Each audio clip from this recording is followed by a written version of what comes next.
They handed him a worthless, alien bride as a punishment.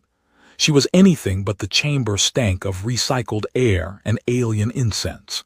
Commander Alex Rivera stood at attention before the Vixari High Council, his uniform still bearing scorch marks from the battle that had brought him here. 3 months ago, he disobeyed direct orders from the Galactic Concordat to save a colony world. 2,000 human civilians lived because of his choice. The Council, predictably, cared more about protocol than lives. The lead counselor, a creature whose chitinous plates gleamed like polished obsidian, clicked his mandibles in what Alex had learned to recognize as smug satisfaction. Commander Rivera, your insubordination has created a diplomatic crisis. However, your species' recent admission to the Concordat prevents us from imposing traditional penalties. Alex said nothing. He'd known this was coming. Therefore, the counselor continued, we have devised an alternative punishment, one that satisfies both honor and law. A pause theatrical. You will be bonded to a Velkari female, immediately. The other human officers in the observation gallery stirred. Alex felt his jaw tighten. The Velkari were one of the Concordat's founding species, massive, apex predators whose culture revolved around genetic perfection and martial prowess. A human Velkari bonding was unheard of. Such unions required ritual compatibility, genetic screening, and years of negotiation. Which matriarch's daughter? Alex asked carefully. The counselor's mandibles spread wider. No daughter of any matriarch. The female is Cormira, 9th caste, unbonded, unbondable, and unworthy of her species' legacy. She has been rejected by 17 potential mates. Her genetic markers are flawed. You will take responsibility for her maintenance and conduct. Should she cause incident, you will face consequences. Should you refuse, your command will be stripped, and you will be expelled from Concordat space. The trap was elegant. Accept a worthless, alien bride as public humiliation, or lose everything and abandon humanity's tenuous foothold in galactic politics. The Council knew humans needed the Concordat more than the Concordat needed humans. Alex met the counselor's multifaceted eyes. When? Now. The bonding chamber was private at least. Small mercy. Alex stood beside a Velkari priest whose translator rendered his ritualistic hissing into monotone Federation standard. The words washed over him, ancient vows, genetic obligations, honor contracts. None of it mattered. This was theater designed to break him. Then she entered. Cormira was massive. Even by Velkari standards, she towered, easily 9 feet tall, her digitigrade legs ending in talons that clicked against the metal floor. Her scales were a deep charcoal gray, unusual for her species, whose elite warriors bore crimson or gold.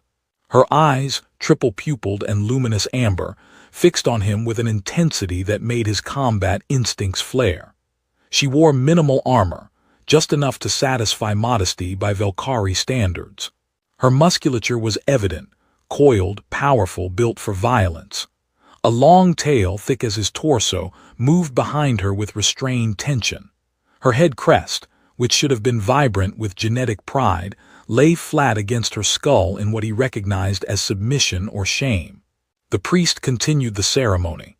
Neither Alex nor Cormira spoke. When prompted, they each placed their hand and claw upon the gene-binding tablet. It pricked them, sampled, analyzed, and sealed the union in Concordat law. Irreversible without council dispensation. The bond is witnessed, the priest intoned. Cormira of the 9th caste is now ward and mate to Commander Alex Rivera of Terra. May your genetic lines endure or perish together. The priest left. They were alone. For a long moment neither moved. Alex studied her. Every line of her body language screamed defensive aggression, a predator cornered expecting violence. Her claws flexed. Her tail lashed once. Can you understand me? Alex asked in standard. Her voice was deep, resonant with a growling undertone. Yes, I speak your inferior language. Good. Then understand this. I didn't choose this any more than you did. But we're bonded now and I need to know what I'm working with. Why are you unbondable? Her amber eyes narrowed. You dare? I dare ask my bonded mate a direct question. Yes, I'm not Velkari. I don't play your status games. If we're going to survive whatever fresh hell the council has planned for us, I need information. Cormira's crest rose slightly, surprise maybe. You are direct for prey. Humans aren't prey. Your species fights with projectiles from a distance and dies when clawed. Prey. Alex smiled without humor. We also crack planets with gravity weapons and turned our own sun into a navigation beacon. Underestimate us at your convenience. Something shifted in her posture, not quite respect but recalibration. I am unbondable because my genetic sequence carries a deviation. My scales are wrong. My combat pheromones are wrong. I am too large, too aggressive, too much of what my people prize, yet still wrong. 17 mates rejected me. Their genetic screens flagged me as incompatible with the Velkari ideal. The council called you ninth caste. There are only 8 castes. Her tail slammed against the floor. I am beneath even the laborers. I exist as warning, a reminder that even the Velkari can produce imperfection. Alex processed this. So they gave you to me to humiliate us both. Yes. Well. He rolled his shoulders, feeling the weight of the gene bond already, a strange, insistent awareness at the base of his skull that told him exactly where she was in the room. I've faced worse. You have quarters assigned. I am to reside with you. Bonded mates must cohabitate for the first cycle to ensure genetic compatibility. Of course they were. Alex gestured toward the door. Let's go. I need food, you probably need whatever Velkari eat, and then we need to figure out how to make this work. She stared at him. You are not disgusted. By what? Your scales are the wrong color.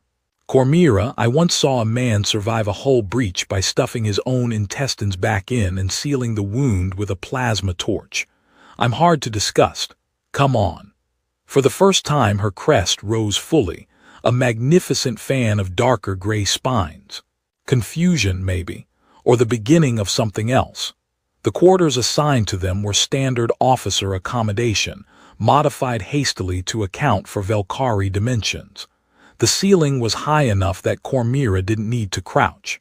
Barely, the sleeping platform was human-sized. She stared at it. I will require a proper rest cradle. File a requisition. Until then, the floor's reinforced. You'll manage. Alex dropped his kit and headed for the food processor. Nutritional requirements. She followed, her movements eerily quiet for something so large. High protein, trace minerals. I am capable of consuming most protein sources. He programmed 2 meals, a standard human ration for himself, and pulled up the Velkari nutrition database. Her requirements were staggering. She needed nearly 6,000 calories a day. He maximized the protein output and handed her the tray.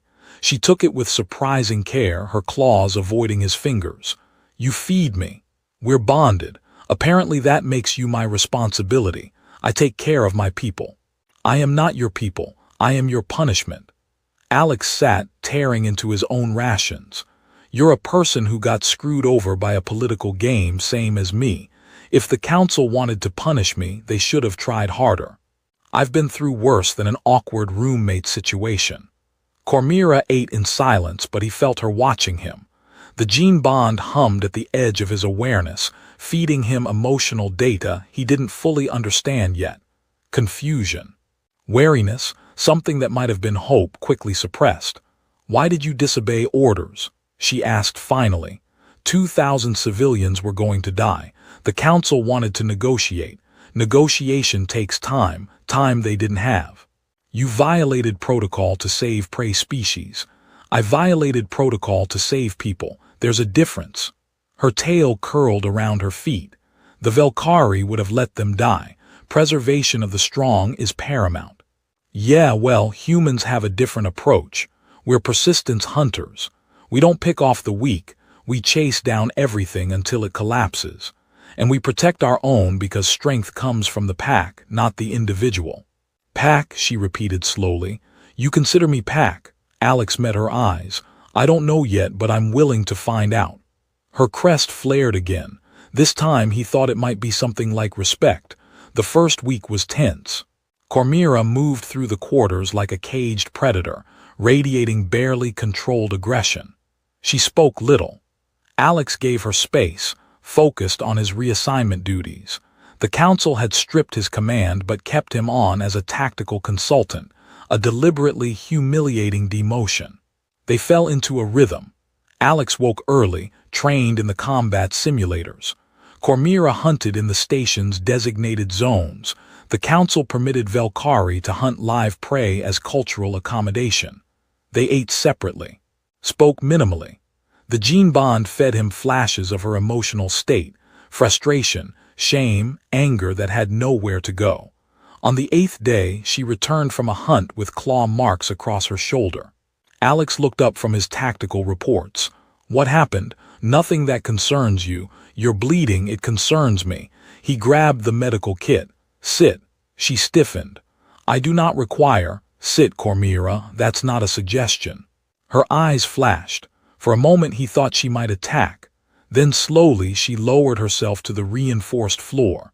Alex approached carefully, reading her body language, still tense but allowing proximity. The wounds were deep, 4 parallel gashes from another Velkari's claws. Who did this? A male, 5th caste. He said I pollute the hunting grounds with my presence. Alex began cleaning the wounds. Her scales were incredibly tough, but the tissue beneath was vulnerable. Did you report it? To whom? The council who gave me to you, the matriarchs who declared me flawed. Her laugh was bitter. I am 9th caste. I have no recourse. Alex worked in silence, applying the medical gel. Her body heat was intense this close, her breathing deep and controlled. The gene bond suddenly sharpened, feeding him a spike of pain, not physical but something deeper. Loneliness. Years of rejection crystallized into a single, aching wound. The next time someone puts claws on you, Alex said quietly, you tell me, immediately. Why? You are human, weak. What would you do against a Velkari warrior? Alex finished bandaging and met her eyes. I've killed 3 Velkari in combat, pirates during the border skirmishes. Your species is fast, strong, and overconfident. That overconfidence is a weakness. I exploit weaknesses. Her pupils dilated. You have killed my kind. I've killed anything that threatened my crew. Species doesn't matter, threat assessment does. She stared at him for a long time.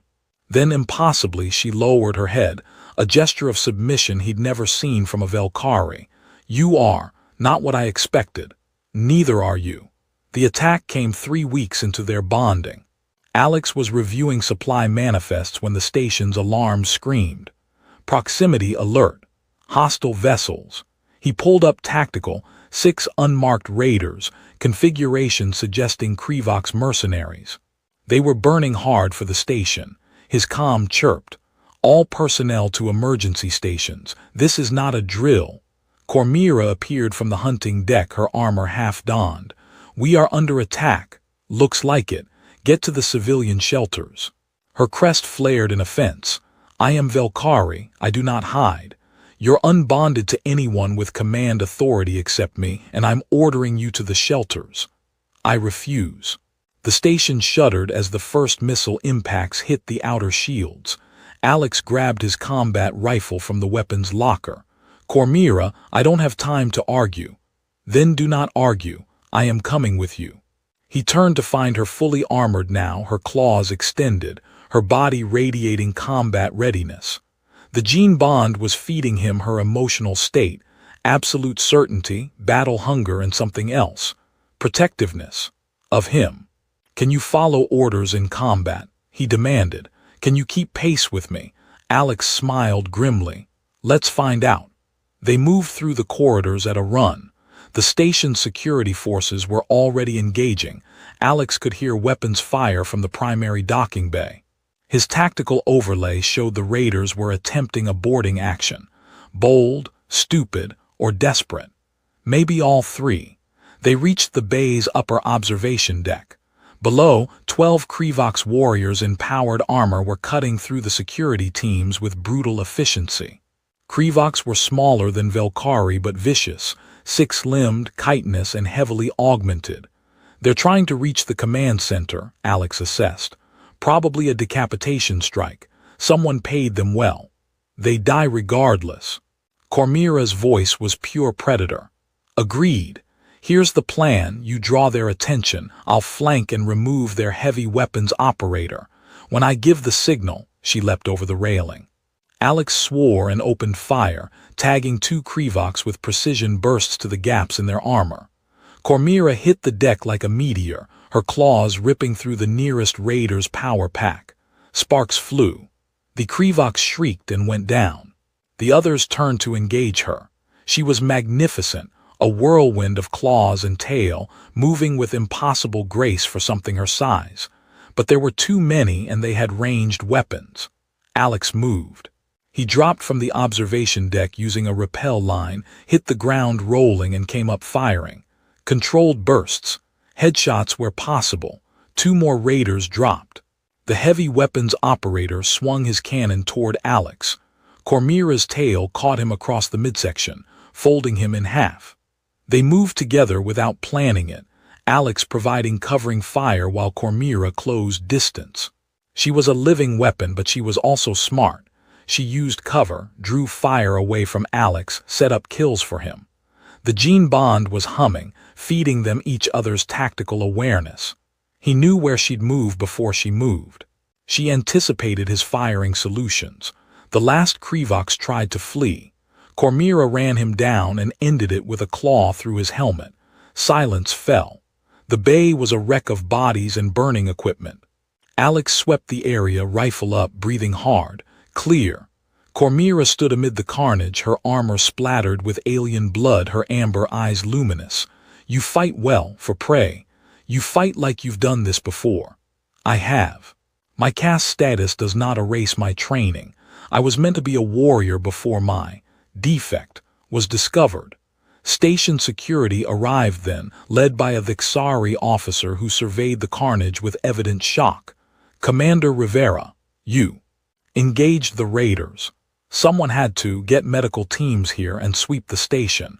This was too coordinated to be random. The officer's mandibles clicked nervously. And the Velkari female, Cormira, my mate, she saved this station. The word mate felt strange in his mouth, but the gene bond pulsed with approval. Cormira's crest rose fully, and for the first time since he'd met her, she looked proud.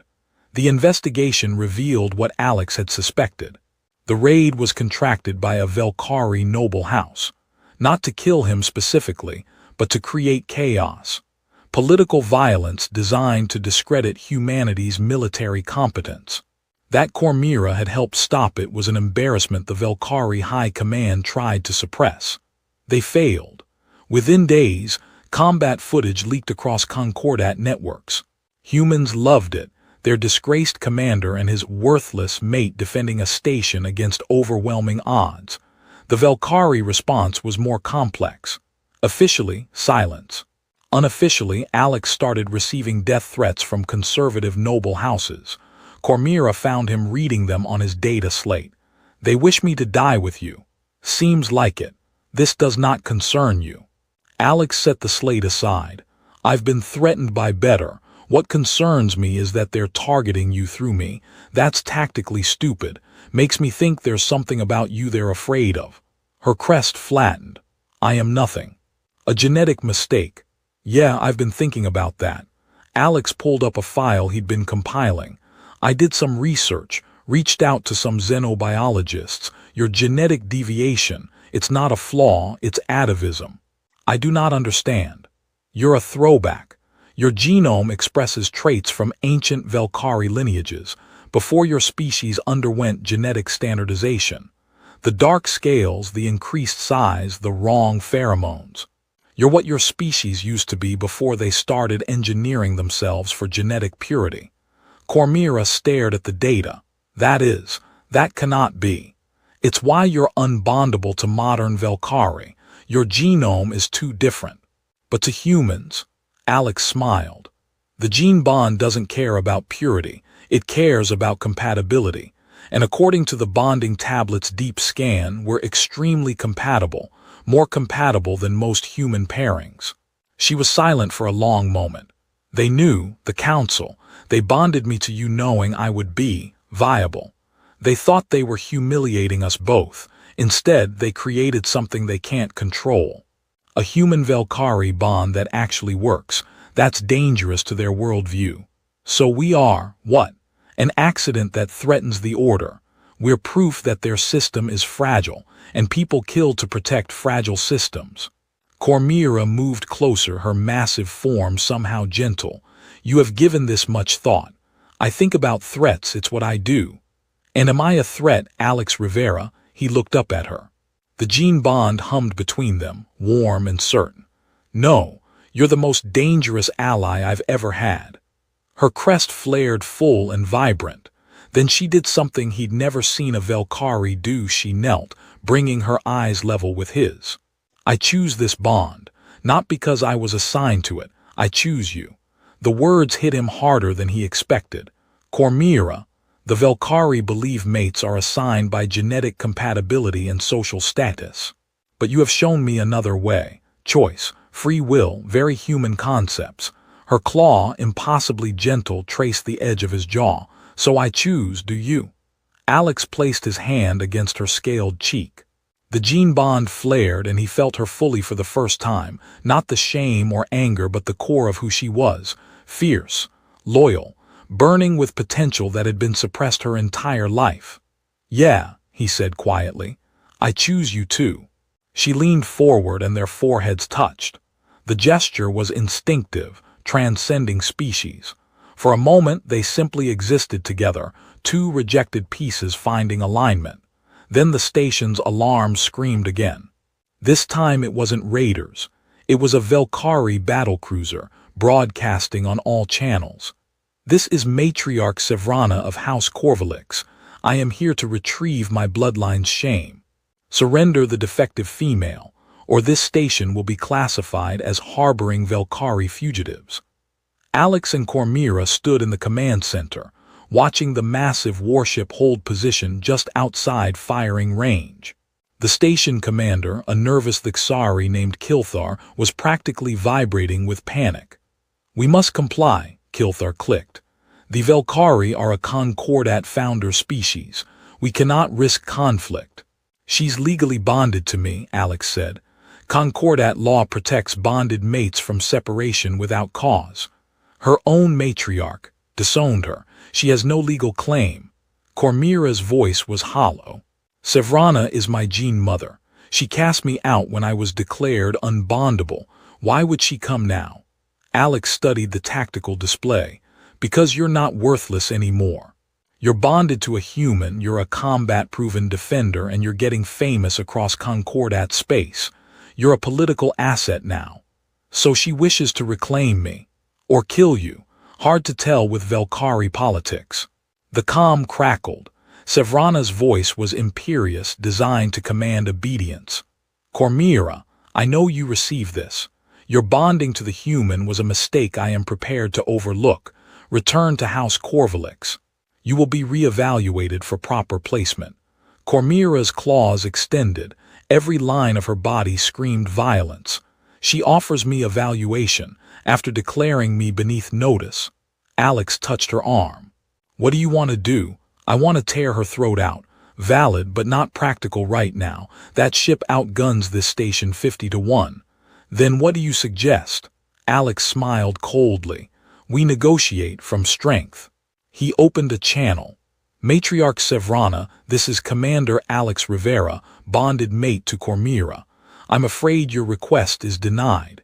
She's Concordat bonded under legal protection. Any attempt to separate us will be considered an act of aggression against Terra and its citizens. Silence. Then, you dare invoke legal protection. You are a disgraced officer with no authority. I'm a Concordat citizen with a legally recognized bond. And Terra, despite being new to the Concordat, takes the protection of its citizens very seriously. You might want to check recent diplomatic dispatches. More silence. Alex knew his gambit was thin. Terra was still negotiating its position in the Concordat, but he also knew the Velkari valued propriety and protocol. They wouldn't risk an incident without certainty. Kilthar's mandibles clicked frantically. "Commander, what are you doing?" "Buying time. Get me a direct line to the Terran diplomatic corps. Now." Sevrana's voice returned colder. "Your species is barely civilized. You have no understanding of Velkari genetic imperatives. Cormira belongs to her bloodline. Cormira belongs to herself. Novel concept, I know. I will not warn you again, human. Surrender her or face consequences." Alex cut the channel and turned to Cormira. "How much do you trust me?" "With my life. But Alex, she has a battle cruiser. Even if Terra supports us, they are weeks away. I don't need Terra's fleet. I need their lawyers." He brought up the Concordat Charter on the command center's main display. The Concordat was founded on genetic purity and species segregation, right? Each species maintains its own genetic sovereignty. Yes, it is fundamental law. Then by their own law, Cormira, you're not Velkari. She recoiled. "What? Your genome is atavistic. You're genetically distinct from modern Velkari. You said it yourself, unbondable to your species, but you bonded to me perfectly. According to Concordat genetic classification protocols, you're a variant, a new expression. Technically, you're the first of a new subspecies." Kilthar made a strangled sound. "Commander, that would mean she's under Terran protection as my mate, and any claim Sevrana has is void because Cormira isn't part of the Velkari genetic pool anymore. She's something new." Cormira stared at him. "That is insane. It's also legally defensible. The Concordat's own genetic screening protocols classified you as incompatible with Velkari breeding. You're not Velkari by their own standards. You're Cormira, unique, and bonded to me. They will never accept this. They don't have to accept it. They just have to not risk an incident over it." Alex reopened the channel. "Matriarch Sevrana, I've reviewed the relevant Concordat law. Cormira was declared unbondable to Velkari by your own genetic councils. By definition, that excludes her from Velkari genetic sovereignty. She's legally autonomous. Your claim is void." The silence stretched longer this time. Alex could almost feel Sevrana's rage across the void. "You twist words, human. I cite law. If you dispute my interpretation, file a formal challenge with the Concordat Legal Council. Until then, Cormira stays with me. This is not over." "I didn't think it would be." The channel died. For a long moment, nobody moved. Then slowly the battle cruiser began to withdraw. Not far, just beyond the station's defensive range. A statement, "We're watching." Kilthar collapsed into his command chair. I do not have words." Alex turned to Cormira. She was staring at him with an expression he couldn't quite read. "You just declared me a new species. I declared you free. The Velkari will never forgive this. House Corvalix will hunt us both. Let them try." Alex reached out and she took his hand, her massive claw gentle around his fingers. "You said you chose me. I'm choosing to fight for that choice, for us."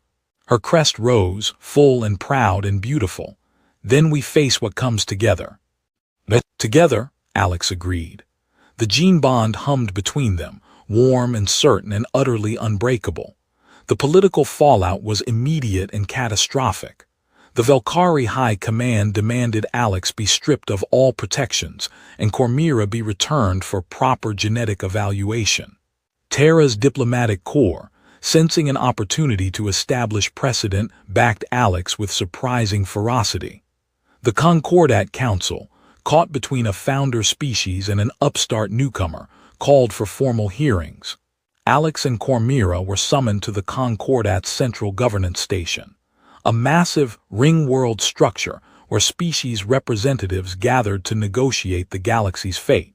They arrived under escort, walking through corridors designed for beings far larger than humans. Cormira moved beside him, her presence both protective and comforting. The gene bond had deepened over the weeks. Alex could feel her emotions more clearly now. The steady confidence, the underlying current of fear she refused to voice. And she could feel him. His tactical awareness, his absolute certainty in their cause, his growing affection that neither of them had acknowledged aloud. The hearing chamber was vast. Representatives from dozens of species watched from tiered seating. The Velkari delegation occupied a place of honor, led by matriarch Sevrana herself. She was impressive, larger than Cormira, her scales a brilliant crimson, her armor marked with honors from centuries of service. She looked at Cormira with undisguised contempt, then at Alex with something worse, dismissal. The proceedings were formal, ritualistic. The Velkari presented their case. Cormira was genetically Velkari, therefore subject to Velkari genetic sovereignty. Her bonding to a human was an aberration that should be annulled. Terra's legal representative, a sharp-eyed woman named Ambassador Tors, countered with Alex's argument. Cormira had been declared genetically incompatible with Velkari bonding by the Velkari's own standards. She existed outside their genetic sovereignty. Her bond to Alex was legitimate under Concordat law. The council deliberated. Hours stretched. Finally, the lead counselor spoke. The Concordat recognizes genetic sovereignty as paramount. However, we also recognize the validity of the bonding protocols. Cormira was officially declared unbondable to Velkari mates. Her subsequent bonding to Commander Rivera was legal and witnessed. Sevrana rose. Then we demand she be reevaluated. The original genetic screening may have been incomplete. Why now? Alex asked, his voice cutting through the chamber. You had decades to reevaluate her. You only want her back because she's valuable now, because she proved herself in combat, because she bonded successfully to a human, and that threatens your narrative of genetic supremacy. You speak out of turn, human. I speak for my mate, who your culture has tried to silence her entire life. Alex stood. Cormira, they want you to speak for yourself. What do you choose? Every eye in the chamber turned to her. She rose slowly, her full height impressive even among the giants present. When she spoke, her voice carried absolute conviction. I was born Velkari. I was raised Velkari. I trained as Velkari, and I was rejected by the Velkari as flawed and worthless. Her gaze fixed on Sevrana. My gene mother cast me out. 17 potential mates refused me. I was assigned 9th caste, a rank that does not exist, to mark me as beneath even the lowest of our society.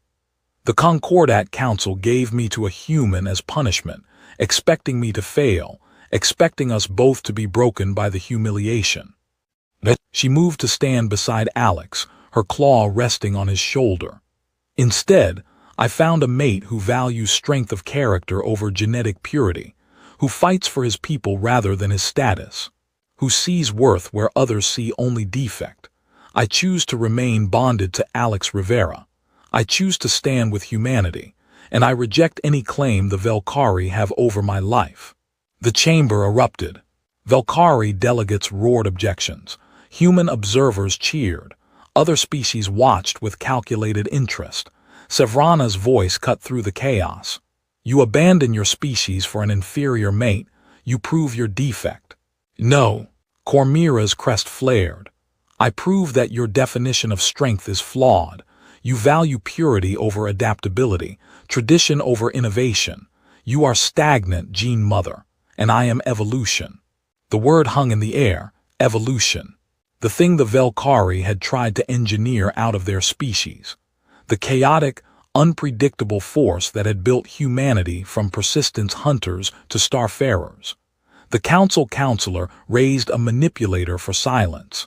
The Concordat will take this matter under advisement. In the interim, the bonding between Commander Rivera and Cormira stands. No separation will be enforced pending final ruling.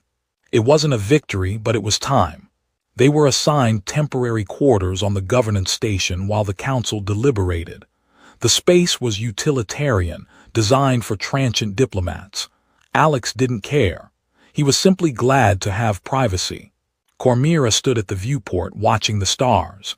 They will rule against us eventually. The Velkari have too much influence. Maybe, but we bought ourselves options. Alex joined her at the viewport. Tors has been in contact with me.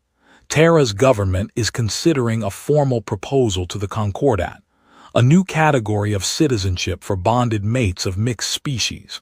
Protection under shared sovereignty. That would be unprecedented. So are we. She turned to face him. In the dim light, her scales seemed to shimmer. Why are you doing this? You could request the bond be annulled, claim you were coerced. Terra would support you. Could you? What? Could you request annulment, walk away? Cormira's silence was answer enough. Finally, no, I have tried to imagine it, I cannot. Neither can I. Alex stepped closer. The gene bond is more than I expected. I feel you, Cormira. Your moods, your thoughts sometimes, and it's not just biological anymore. He paused, choosing words carefully. I care about you, as more than an ally, more than a political partner. Her claw cupped his face with impossible gentleness. Among my people, such feelings are considered weakness. Bonds are for genetic compatibility, not emotional attachment. Your people are wrong about a lot of things. Yes, she agreed, they are. She leaned down, he reached up. Their mouths met in a kiss that was awkward, then less so, then not awkward at all. The gene bond flared between them, carrying emotions too complex for words. Want, need, affection that had been growing in the spaces between their arguments and battles. When they parted, Cormira's breathing was unsteady. This changes things. Does it? Yes, because now I am not fighting just for freedom. I am fighting for this. For us. Alex smiled. Good, so am I. They spent the night together, not as punishment or political necessity, but as choice. And in the morning, when the council's summons came, they faced it as a unit that was far more than the sum of its parts.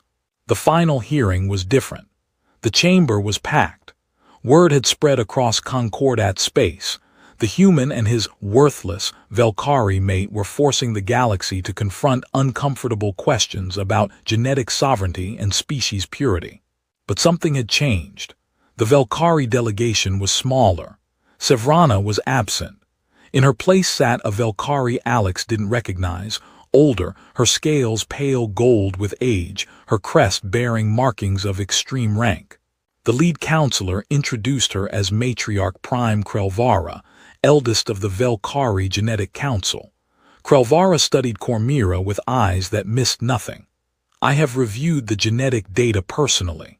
The classification of Cormira as ninth caste and unbondable, the subsequent bonding to the human, and the combat records. A pause. I have also reviewed genetic archives dating back 3,000 cycles. Alex felt Cormira tense beside him. Cormira of no house, Krelvara continued, you are not defective. You are ancient. Your genetic sequence matches the Velkari progenitor lines, the original genetic stock from which all modern Velkari were derived. We thought these genes were lost to standardization. We were wrong. The chamber went dead silent. Your dark scales, your increased size, your incompatible pheromones, all are markers of the progenitor genome. You are not lesser than modern Velkari. You are the foundation upon which we built ourselves, and in our arrogance we declared you flawed. Sevrana's voice cut in from the gallery. This is heresy. This is fact, Sevrana. And your attempt to reclaim Cormira only after her value became apparent is noted and judged as opportunistic dishonor. Krelvara turned to the council. The Velkari Genetic Council formally withdraws all claims to Cormira. She is, as the human argued, genetically distinct. We recognize her autonomy. Alex felt Cormira's shock through the gene bond. This wasn't what they'd expected. However, Krelvara continued, I must note that the human Velkari bonding has produced unprecedented genetic compatibility. The gene bond readings show integration levels exceeding any recorded Velkari pairing. This suggests. She paused, choosing words. This suggests that genetic diversity, not purity, produces optimal bonding strength. It was a diplomatic earthquake. Krelvara had just acknowledged that the Velkari's entire genetic philosophy might be flawed. The counselor seemed at a loss. Finally, does the Velkari delegation support this position? The Genetic Council does. Political resistance is expected, but science does not bend to politics. Krelvara looked at Cormira again. You have earned the right to choose your path, progenitor-born. Choose wisely. Cormira stood. I choose Alex Rivera. I choose Terra. And I choose to be living proof that your old ways are dying. Krelvara's crest rose in what might have been approval. Then may your genetic line prove stronger than ours. They left the governance station as free citizens of the Concordat, their bond recognized and protected. But the real victory was quieter, more personal. Terra offered Alex a new command, a joint species tactical unit designed to handle situations requiring human adaptability and alien strength. Cormira was offered a position as combat specialist and genetic researcher. They accepted. On the transport back to Terran space, Cormira stood at the viewport, watching the governance station recede. They gave us freedom to be rid of a problem. We are still inconvenient. We're also still alive, still bonded, and now we have options. Alex joined her. That's more than we had when this started. When you were punished with me, you mean? Best punishment I ever received. She laughed, a sound he'd only recently started hearing from her. You are strange, Alex Rivera. You take humiliation and turn it into strength.